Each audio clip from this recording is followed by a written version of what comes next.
Well, good morning, everybody.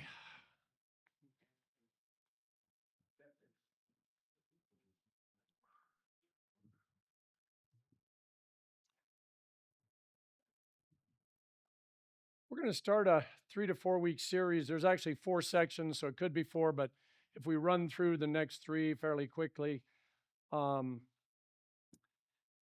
C.S. Lewis, we'll go through his life story, but this book, A Grief Observed, actually, by the way, I was showing this to Daniel.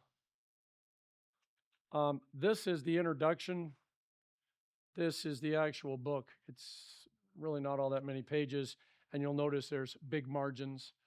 But I was thinking about it the other day because there's a tremendous number of people in our world who are mourning or grieving. And we'll differentiate that next week, but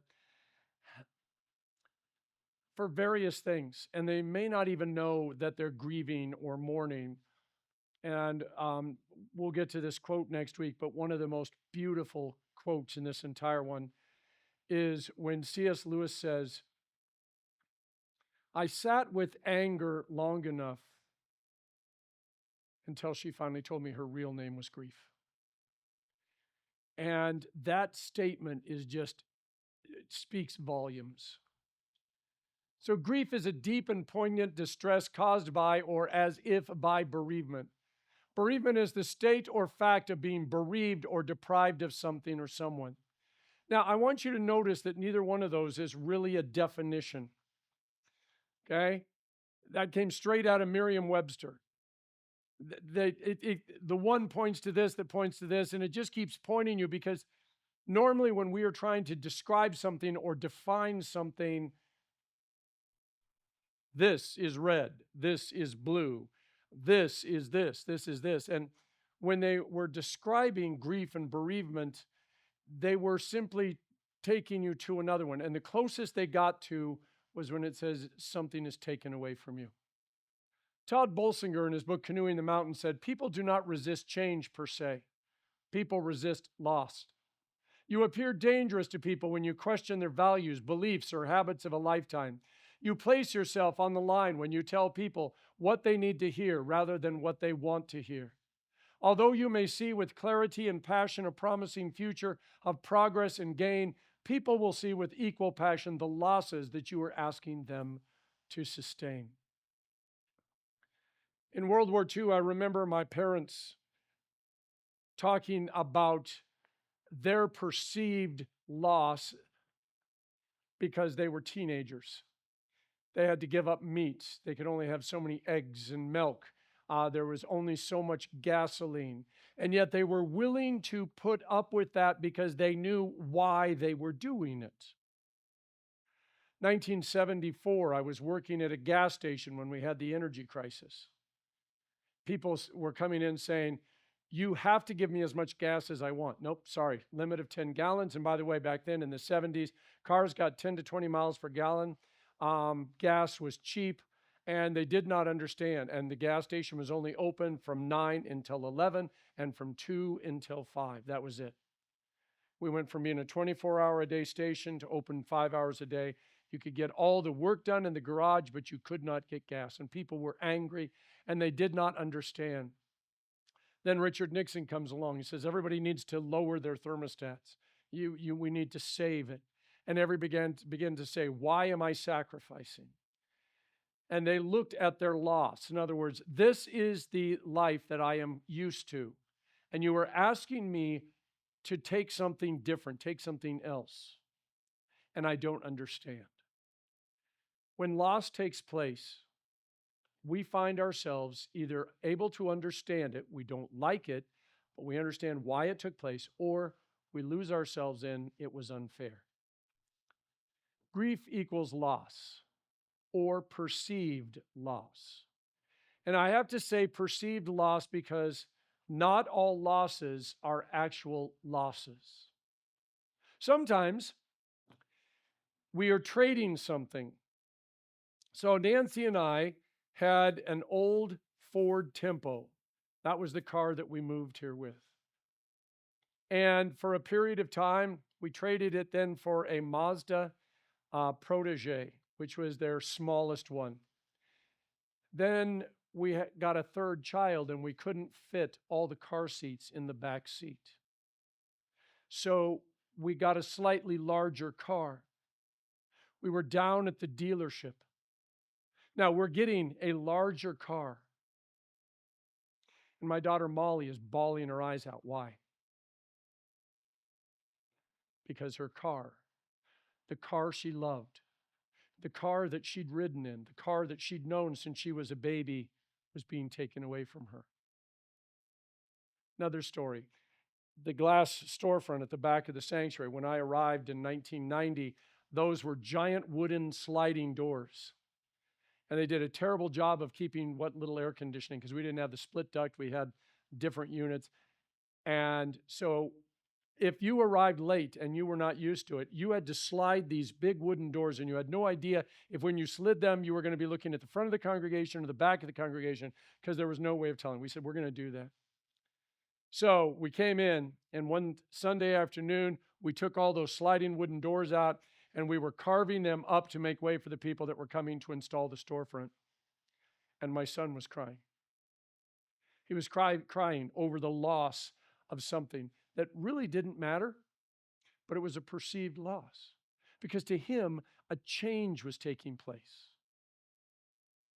When we put the ceiling fans in, Tom Neal fought it until the day we installed them. Then he says, Pastor, why didn't we do this earlier?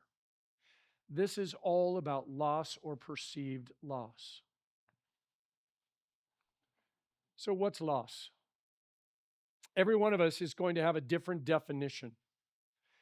We could do it as simple as something taken away from us. And we should probably add something of value or something that is important to us that is taken away. But loss can be defined as other things as well. A loss of security, a loss of comfortableness, a loss of peace. And those are non-tangibles. But nevertheless, when we step into a situation where we do not feel comfortable, where we feel threatened, where we feel like we're not safe, we are now at a moment of loss. And we find ourselves saying, if only I was, and we picture our happy place. And so when we ask what loss is, we have to look at it. And this is why I said, I chose to do this not because we're specifically going to talk about death and the deaths of loved ones and family members and friends, but rather as a bigger picture of the things that as a nation, as a people, as a community, as a church, that we've lost. The church is down about 14 to 15% in overall attendance nationwide. Doesn't matter which church you're talking about. And every time a church says we've grown, they often grew at the expense of another congregation. The average church, more than 50% of churches have less than 50 people in them on Sunday morning. And only a few are mega churches. And when we look at this, for those who were in church in the 50s, 60s, and even the early 70s, where they were full, where there was 15 to 20 kids in every confirmation class, where you had plenty of people volunteering for everything, there is a perceived loss. And you'll have people who will say things like, if only we could go back to the good old days. Jeremiah 31, 15 to 17. This is what the Lord says. A voice is heard in Ramah, mourning and great weeping. Rachel weeping for her children and refusing to be comforted because her children are no more. This is what the Lord says. Restrain your voice from weeping and your eyes from tears, for your work will be rewarded, declares the Lord. They will return from the land of the enemy. So there is hope for your future, declares the Lord. Your children will return to their own land. Rachel is long since dead. Rachel died in childbirth. And when it says she's weeping for her children, it's because, of course, she was Jacob's favorite wife. And she is the one who is seen, even though she had the fewest number of children, she is the one who is seen as the matriarch. And so that's why she has this cave that he bought to bury her. And we find this moment where Jeremiah is looking, and as all of the people are taken and put captivity in all these other places, Rachel is weeping because her family has been splintered. That which was the most important. When she gave birth to Naphtali, she said, I have been fighting against my sister in this fight to have as many children as possible. And she said, I am going to win. And she gave birth and she named him Naphtali. And so we see this in this, and now all of a sudden, that which she was trying to do, create this nation which was promised to Abraham, it's been taken away. And she's weeping. And of course, this is metaphorical because she's long since dead. And the Lord says, you do not need to weep. You do not need to be afraid because I am with you. Matthew 5:4, blessed are those who mourn, for they will be comforted. Genesis 6:6, the Lord was grieved that he had made man on the earth, and his heart was filled with pain. John 11:18 to 19, Bethany was less than 2 miles from Jerusalem, and many Jews had come to Martha and Mary to comfort them in the loss of their brother. When we talk about grief and mourning, the entire Bible, all the way back to Genesis, where Adam and Eve are grieving the loss of Eden, and then, of course, the loss of their son, the first murder, all the way through the scriptures, there is always grief and loss. And when we see the writers of the scriptures recording it, they often treat it in such a way that, like David, and we'll get to that in a little bit, where David starts the Psalms off grieving and then ends in praise, because it is a process. It is not something that you just change and flip the switch and all is well, but it is a process by which you either learn to accept it, or if you never learn to accept it, you are lost in bitterness and anger. So C.S. Lewis, 1898 to 1963, was born in Ireland to nominal Anglican parents. Unhappy educational experiences contributed to his turn to atheism, but the disciplined thought of a new teacher, a highly moral Scottish atheist, W.T. Kirkpatrick, drilled into him the kind of rigorous thinking that would ultimately lead him back to faith. Now, the reason I bring this up is because nominally Anglican, meaning they went to church on Christmas and Easter probably. Now all of a sudden he's born, and everything just says, you know what? I don't need God. There is no God. And he becomes an atheist. But he has a brilliant mind. And he winds up with this Scottish professor, W.T. Kirkpatrick, who teaches him how to argue, how to process, how to do the type of research that leads you to an answer. And that's the problem. You see, once you know how to run the various algorithms and formulas, you can't stop until you get to the answer. So in his book, Surprised by Joy, which he wrote in 1955, it's the story of his return to faith. He said, you must picture me alone in that room at Magdalen, night after night, feeling, whenever my mind lifted, even for a second from my work, the steady, unrelenting approach of him whom I so earnestly desired not to meet. That which I greatly feared had at last come upon me.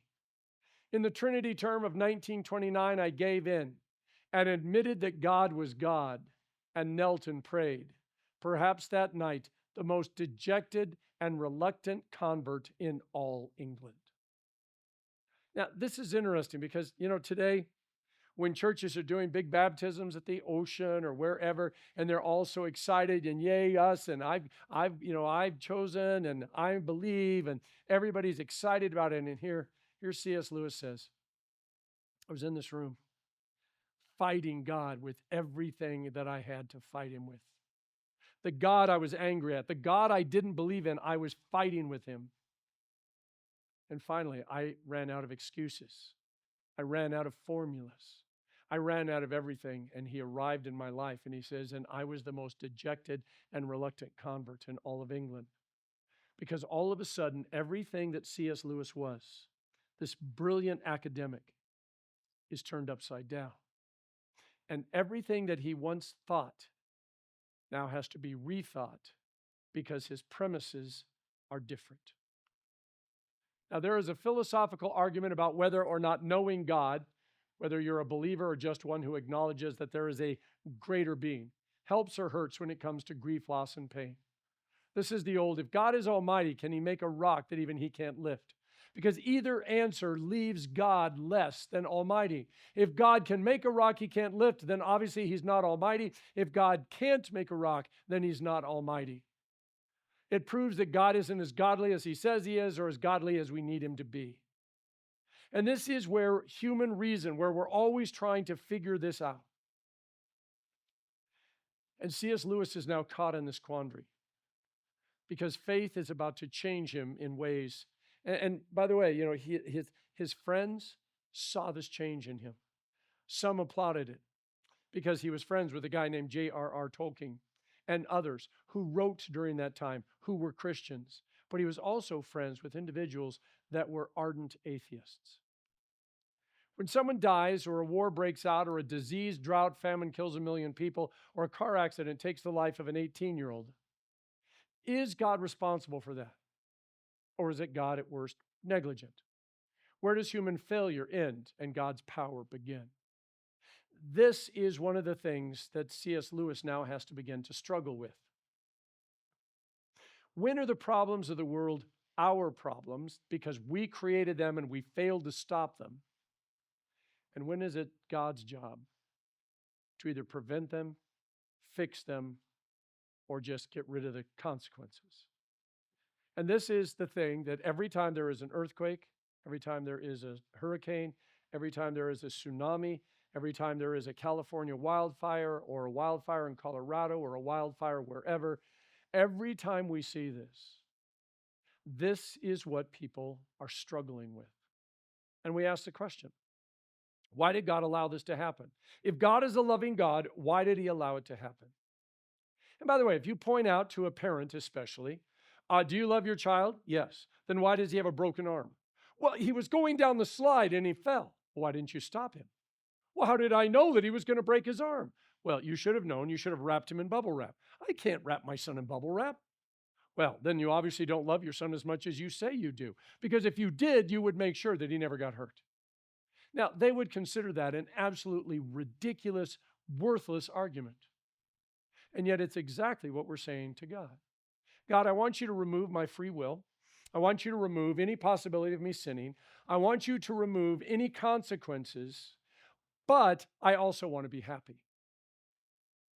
And God says, not possible. Because until we are one with God in heart, mind, and soul, we're always going to be looking at things that are not God. And we think they're going to make us happy. And sometimes they do temporarily. But that's because the happiness, the joy, whatever we're looking for is temporary. But sometimes we're willing to accept that. But what we want is, I want to be able to do this without consequences. That's what we're really asking God. I want to be able to drive 120 miles an hour and hit a tree and have no consequences. I want to be able to have a gambling problem and it not affect my family. I want to be able to do anything I want, eat anything I want, and not have my body affected. That's what we're really saying to God. I especially want it for other people because I don't want to have to deal with the messes they create and the cleanup that I have to do in their lives. So God, just remove the consequences and that'll prove to us that you love us. There's a tremendous amount of grieving going on in our world today, and it's tearing our society apart. It's always been here. It's just right now, the media, and especially with the advent of social media and everybody being able to be their own reporter, their own newscaster, have their own channel, it allows people who normally would never have had a voice to say what they want to say.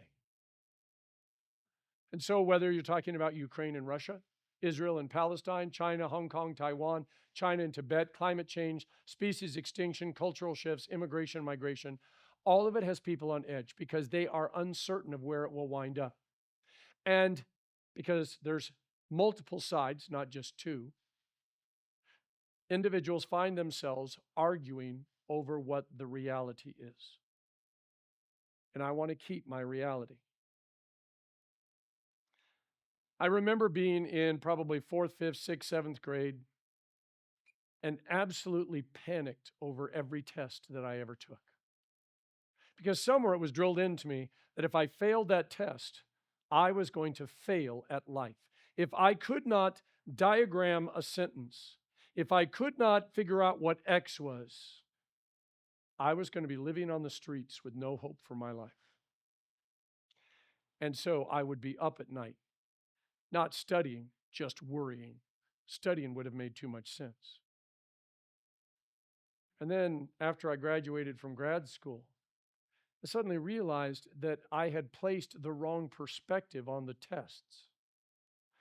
I thought I was doing the test for those other people, not for me. And once I figured some things out, suddenly it was like, this changes my perspective. And I saw things not only from a different perspective, but I saw how I could have made things differently. But of course, I can't go back and redo all that. I was with a friend once, he's a pastor, classmate of mine, and he runs anywhere between 5 and 10 miles a day. And we were together one time, because I hate running. We were together one time, and I just said, Jeff, I really envy you that, you go out and run 5 to 10 miles a day. And it was interesting because he looked at me straight, and this was not sarcasm. He said, Mitch, it is a curse, not a blessing. And I go, what do you mean? He says, I have to run. He says, if I do not run, he says, it affects not just my body, but my mind, everything. He says, I don't run because I want to. I run because I have to. And all of a sudden, my thought process of me grieving not being like him because he's in great shape and, he's got all this energy, all of a sudden now I begin to see it from his standpoint and I go, so you do what you do, he says, not because I want to, but because if I don't, you will pay the price. My wife and family will pay the price. My congregation will pay the price because he says, on times when I cannot run, my personality changes. This is moments where we began to see things from a very different idea. Now, there are things that people have treasured. There are moments and events they believe made them who they are that simply no longer exist, and it hurts. I was watching Facebook the other day, which is what I do on lunch when I don't have anything, and I was going through it, and I belonged to this one about Denver, and they were talking about all the places that over the past 30 years have closed in Denver. Places I grew up, places where I spent my teenage years, places where I did a lot of things, and they've been torn down and replaced. Things like Celebrity Sports Center. Casa Bonita is back, but it's not the same. All of these places. And it's interesting to read the comments where people are weeping and grieving because that represented their teenage years. And to have that taken away from them is something that they cannot imagine. They haven't been there in years, but to have it torn down is wrong because it was always supposed to be there so they could remember it. So how do you handle loss? And is it different for a believer and a not believer? Because if believers understand that we are going to heaven, and now we have to begin to ask ourselves, because I've dealt with this a couple of times, what is heaven? Because like I said, my choir director at the Baptist church said that heaven was like eternal choir practice, which is great if you love choir, but for those who hate choir practice, it doesn't sound like a place you want to go. If heaven is a pinball arcade, if heaven is a video game, if heaven is an all-you-can-eat restaurant, we begin to narrow it down to the point where it sounds great for about 30 seconds, but in our right minds, we begin to realize, do I really want to spend eternity in a video arcade, in an all-you-can-eat restaurant, playing basketball? Because it's one thing to do it. I remember being in high school and being able on Friday nights to stay up as late as I wanted to because I could sleep in the next day unless I was working. And I couldn't wait. Today, I'm okay just staying up till 11 or 12. I don't need to be up until 4 a.m. Things change, and you began to say, once this was important, but now it's not as important or no longer even important at all. And the question is, how do we separate that which is a loss and we're going to grieve and that which we willingly surrender?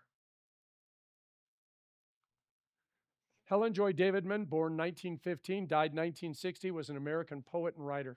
She earned a master's degree from Columbia University in English literature at age 20 in 1935. Now, I need to point out that, first of all, women getting master's degrees were rare. Secondly, to earn a master's degree at age 20 was pretty spectacular.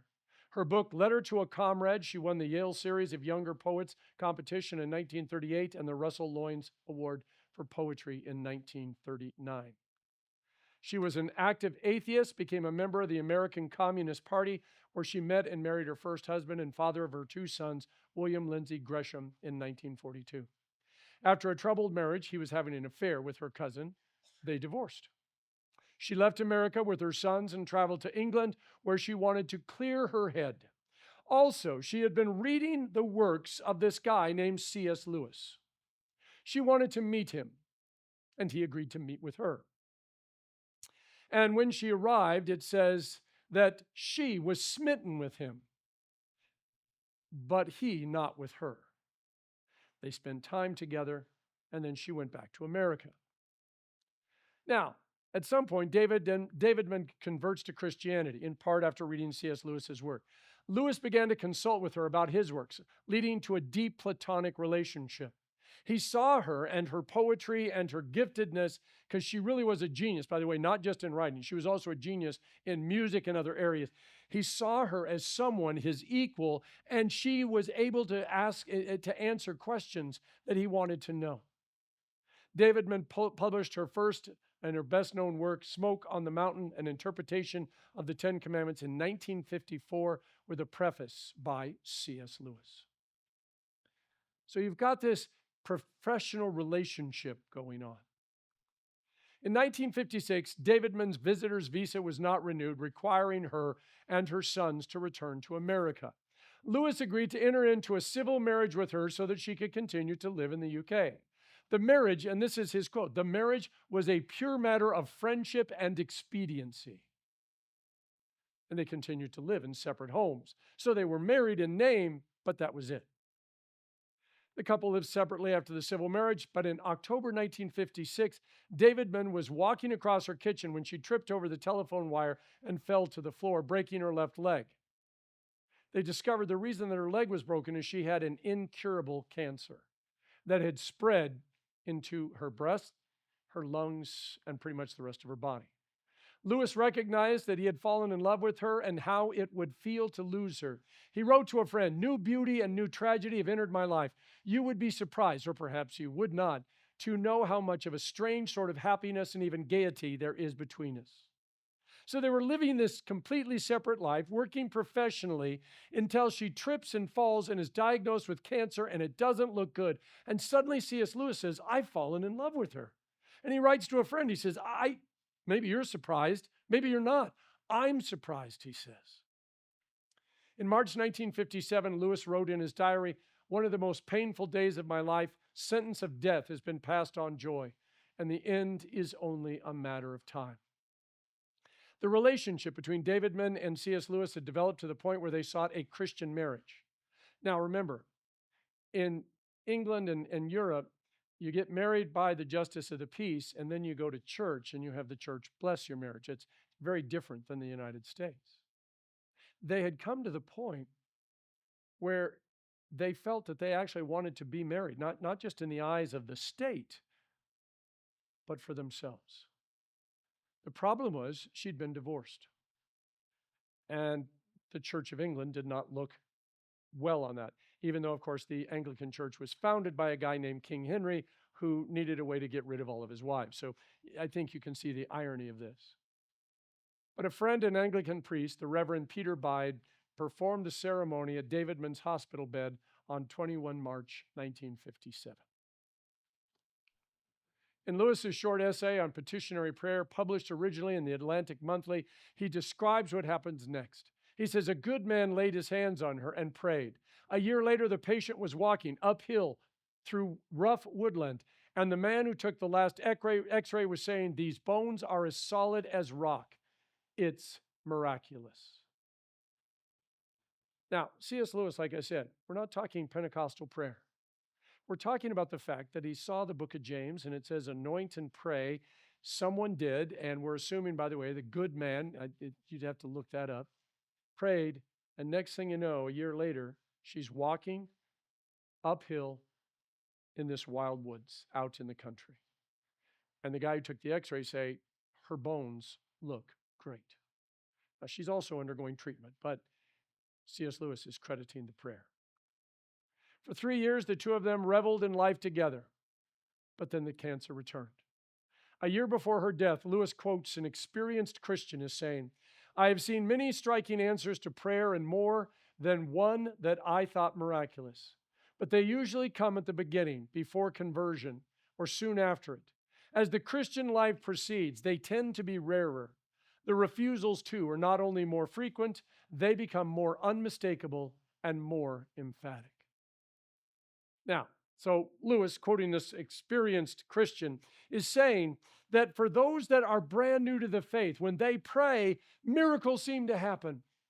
And so it's not a surprise. And they trust in the miracles, and they love the miracles, and they thrive on the miracles.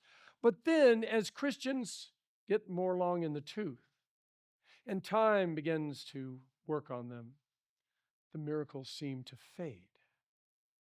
And they're no longer experienced.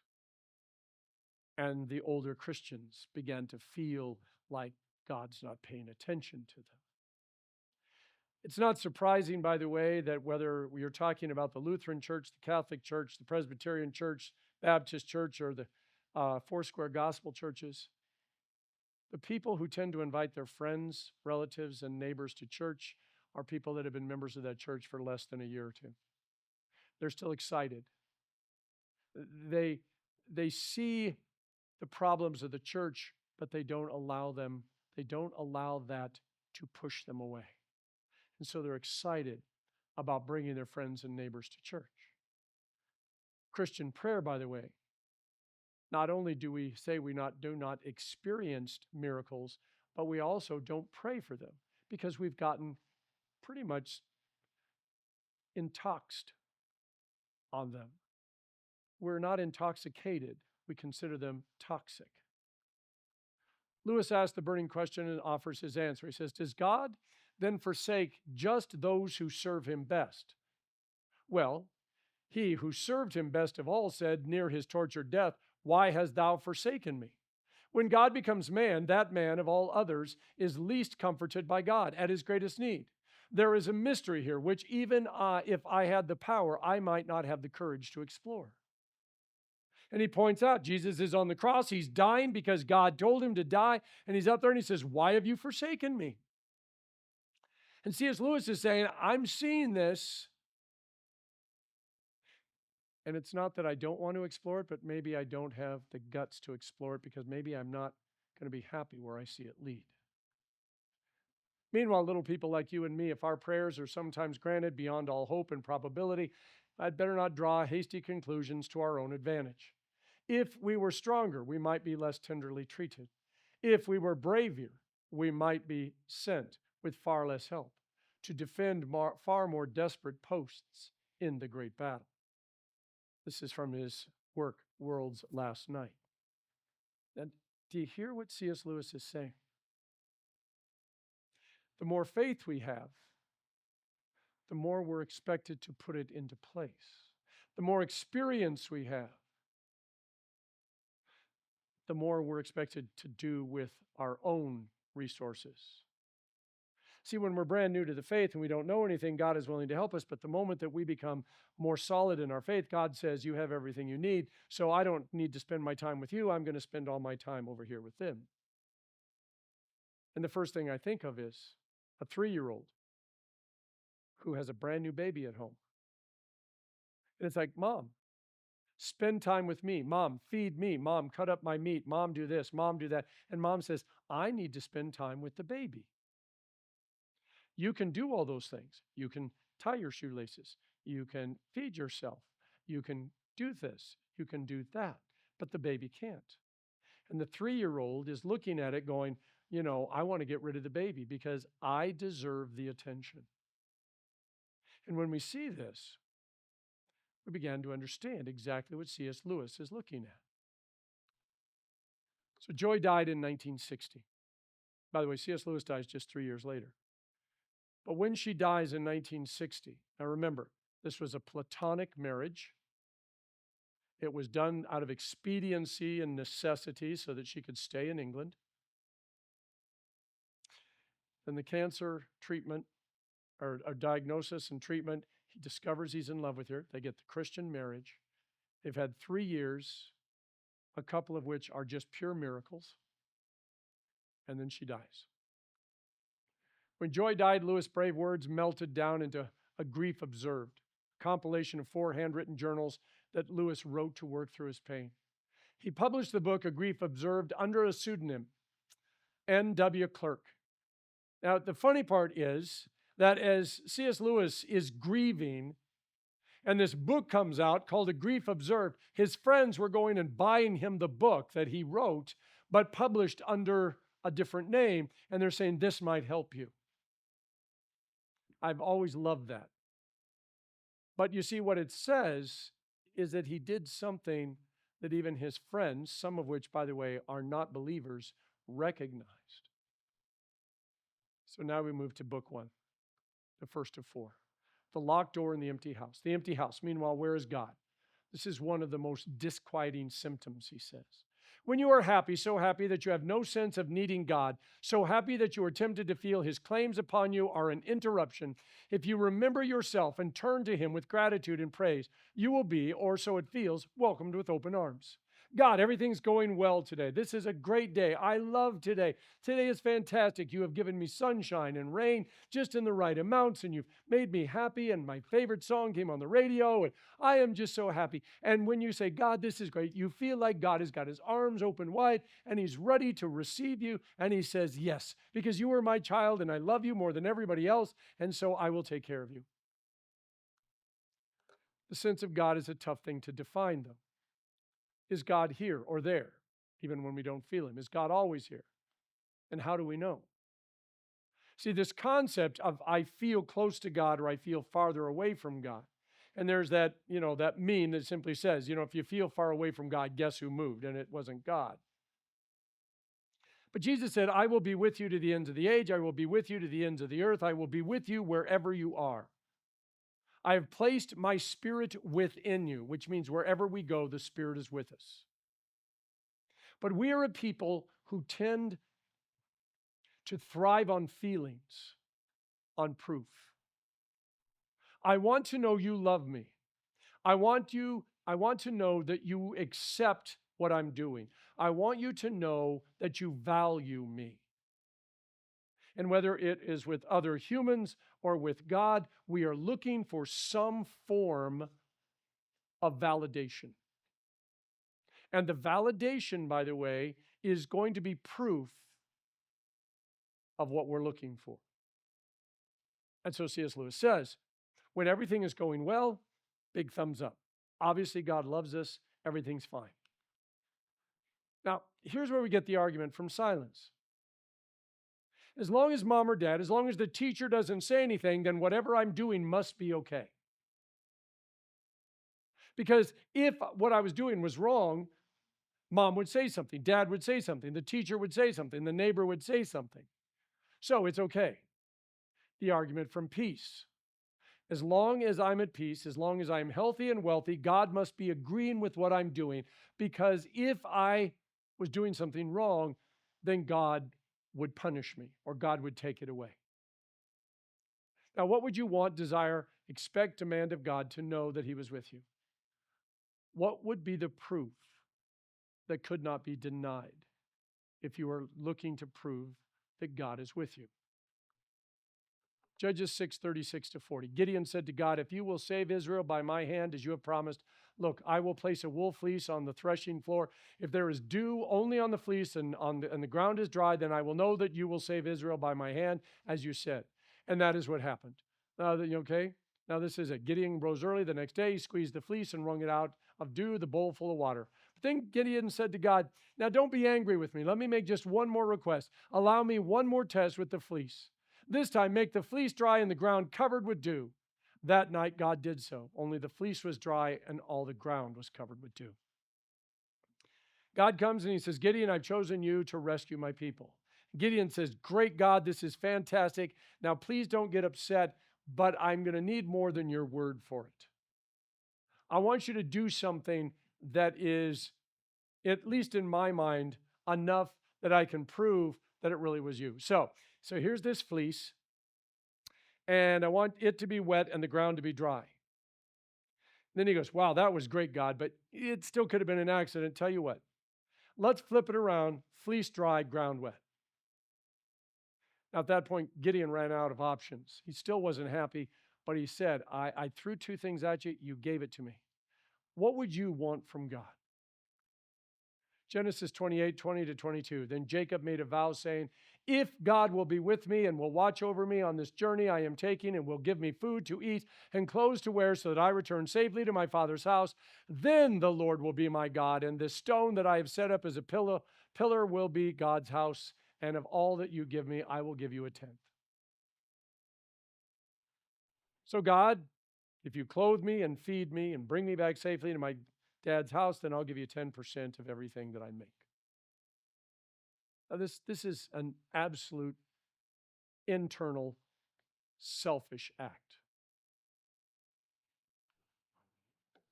Now, C.S. Lewis continues, but go to God when your need is desperate, when all other help is vain.